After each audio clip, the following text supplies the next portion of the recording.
আজকে আপনাদের শোনাবো রাধাকৃষ্ণের প্রেম কাহিনী। রাধা ও কৃষ্ণের প্রেম কাহিনী এক আধ্যাত্মিক ও পবিত্র সম্পর্কের প্রতীক, যেখানে রাধাকৃষ্ণের প্রেম ও আরাধনার প্রতীকী রূপ।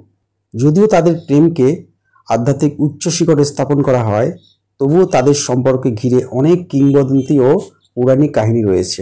তাদের সম্পর্কের মধ্যে রয়েছে প্রেম, বিচ্ছেদ এবং পুনরায় মিলন। তাদের সম্পর্কের গভীরতা, পবিত্রতা ও ত্যাগের কথা যুগ যুগ ধরে প্রশংসিত হয়ে আসছে। শ্রীকৃষ্ণ যখন যশোদার কাছে ছিলেন, তখন রাধা ও কৃষ্ণের মধ্যে গভীর প্রেম বিকশিত হয়।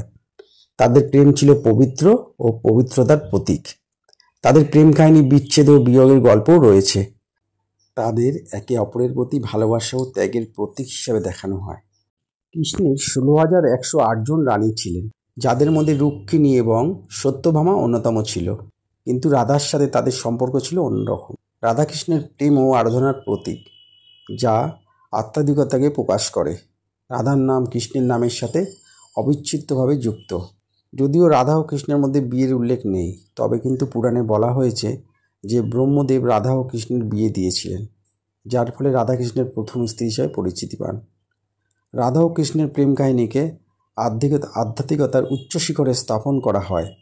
তাদের প্রেম পবিত্র ও পবিত্রতার প্রতীক, যা যুগ যুগ ধরে লক্ষ লক্ষ মানুষকে অনুপ্রাণিত করেছে।